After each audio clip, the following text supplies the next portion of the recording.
Vasuki life style சேனலுக்கு வாங்க. இப்போ பால் கொழுக்கட்டை செய்ய போறோம். பால் கொழுக்கட்டைக்கு இந்த கப்புக்கு 1.5 கப் மாவு எடுத்து இந்த அரிப்புல அரிச்சிக்கிடுவோம். இப்படி அலசிக்கிட்டு தான் மாவை சேர்க்கணும்.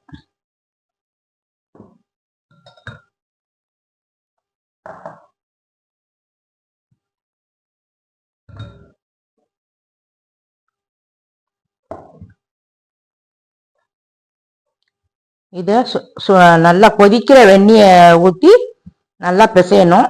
கொஞ்சம் உப்பு போட்டுக்கணும். இந்த மாவுக்கு தகுந்தாப்புல லைட்டா உப்பு போட்டுக்கணும்.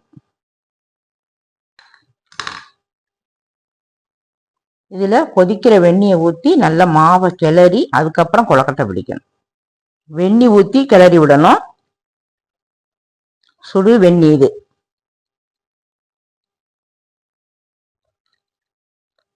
கொஞ்சம் கொஞ்சமா ஊற்றி கிளறி விடணும். கொழுக்கட்டைக்கு தகுந்தாப்புல நிறைய தண்ணியை ஊற்றிடக்கூடாது.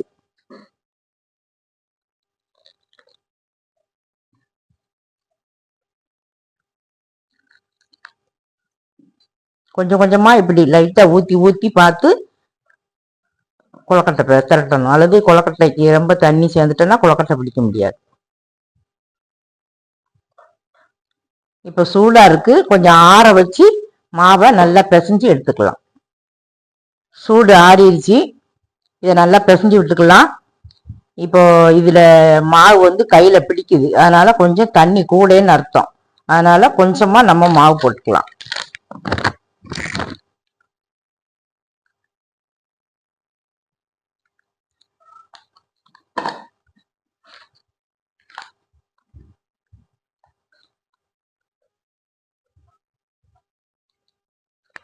இந்த அளவுக்கு மாவு பிசைஞ்சுக்கிட்டு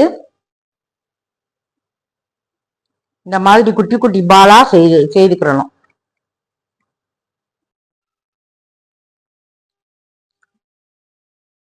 இந்த மாதிரி கொழுக்கட்டை திரட்டியாச்சு. இன்னும் தண்ணி கொதிக்க வச்சு பால் கொழுக்கட்டை செய்யும் போது பார்க்கலாம். இந்த கப்புக்கு 1.5 கப் மாவு எடுத்தோம். இப்போ 1 கப் கருப்பட்டி எடுத்திருக்கேன் நான், பனை வெல்லம். இத கிண்ணத்துல போட்டு 1/2 டம்ளர் தண்ணி ஊற்றி ஹீட் பண்ணி பால் எடுத்துக்கணும். கருப்பட்டி பால்.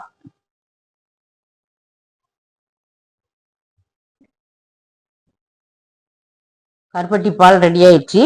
இந்த பாலை இந்த அளவுக்கு மண்ணு தூசி இல்லாம இந்த அளவுக்கு இருத்து வச்சுக்கிடணும்.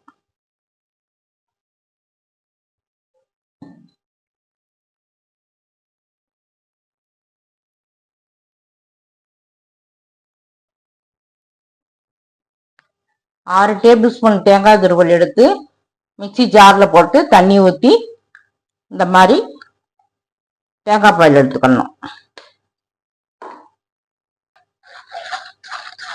1 கப் தேங்காய் பால் எடுத்திருக்கேன்.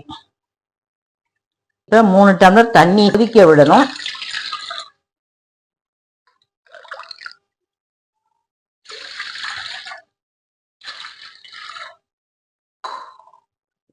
கொதிச்ச பிறகு கொழுக்கட்டையை இதுல சேர்க்கலாம். தண்ணி நல்லா கொதி பிடிச்சிருச்சு. இப்போ கொழுக்கட்டைய ஒன்னொன்னா சேர்த்துக்கணும். நிறைய கையில நிறைய போட்டுக்கிட்டு இருந்தா எல்லா கொழுக்கட்டையும் ஒன்று சேர்ந்துக்கிறோம். அதனால ஒன்னொன்னா போடணும்.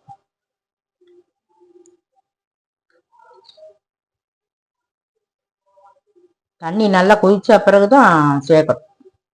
கொழுக்கட்டை நல்ல வெந்நில போட்டு கொதிச்சு வந்தா பிறகு இப்படி கொழுக்கட்டை வந்து நல்லா மேல மிதந்துரும். மிதந்து வந்து ஒரு 5 நிமிஷம் வேக வச்சா கொழுக்கட்டை வந்து வெந்து போகும். இப்ப வெந்திருக்காது. கொழுக்கட்டை எல்லாம் மேல எரிச்சு வந்துருச்சு. இன்னும் கொழுக்கட்டை ஒரு 5 நிமிஷம் வேகட்டும். 1 ஸ்பூன் பச்சரிசி மாவை கலந்து வச்சுக்கிறோம். தண்ணியில நல்லா தண்ணியா கலந்து வச்சுக்கணும். இப்போ கொழுக்கட்டை வேகவும் இந்த தண்ணியை ஊற்றி வேக வைக்கும் போது கொழுக்கட்டை வந்து பால் கொழுக்கட்டை வந்து கொஞ்சம் கட்டியா இருக்கும். அதுக்காகத்தான் இந்த இது தண்ணி சேர்த்து இந்த பச்சரிசி மாவு சேர்க்கறது.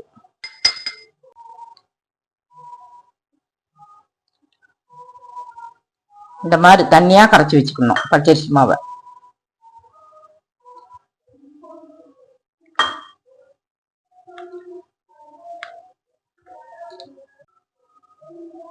இந்த மாதிரி பச்சரிசி மாவை 1 ஸ்பூன் போட்டு தண்ணியா கரைச்சிக்கிட்டு இந்த மாதிரி தண்ணியா கரைச்சிக்கணும்.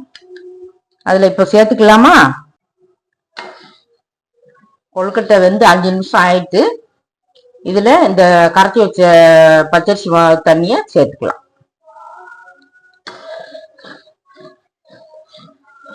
இது சேர்க்கறதுனால கொழுக்கட்டை வந்து நல்லா கட்டியா வரும்.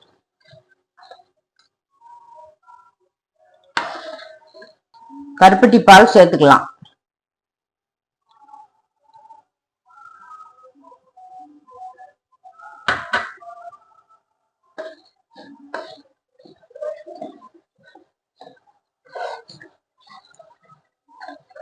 அரை டீஸ்பூன் சுக்கு பொடியை இதுல சேர்த்துக்கலாம்.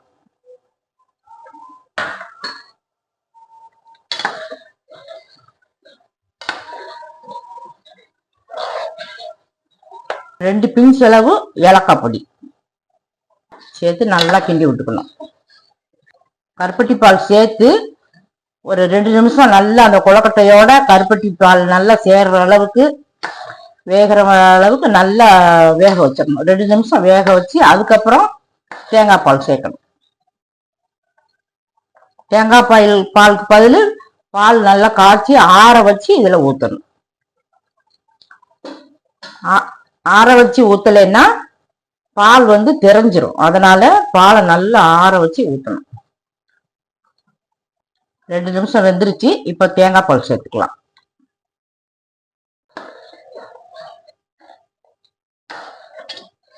தேங்காய் பால் சேர்த்து கொஞ்ச நேரம் ஒரு வச்சிருந்தாலும் போதும். அதுக்கு மேல வேக விடணுங்கிறது இல்லை. இறக்க போகிற ஸ்டேஜ்ல தேங்காய் பூ 1 டேபிள் ஸ்பூன் சேர்த்து இப்படி 1 டேபிள் ஸ்பூன் தேங்காய் பூ சேர்க்கறதுனால இதுல லைட்டா அங்கங்க குடிக்கும் போது தேங்காய் பூ வாய்க்கு தட்டுப்படும். அதனால நல்ல அது ஒரு டேஸ்டா இருக்கும். அதுக்குத்தான் 1 டேபிள் ஸ்பூன் கடைசியில தேங்காய் பூ போடுறது. பால் கொழுக்கட்டை ரெடி ஆயிடுச்சு. இறக்கலாம்.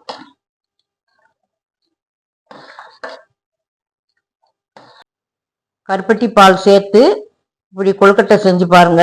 இந்த கொழுக்கட்டை நல்ல டேஸ்டா இருக்கும். இந்த கொழுக்கட்டை செய்து சாப்பிட்டு பார்த்துட்டு சப்ஸ்கிரைப் பண்ணுங்க, பெல் பட்டன் ஆன் பண்ணுங்க, பிடிச்சிருந்தா லைக் பண்ணுங்க.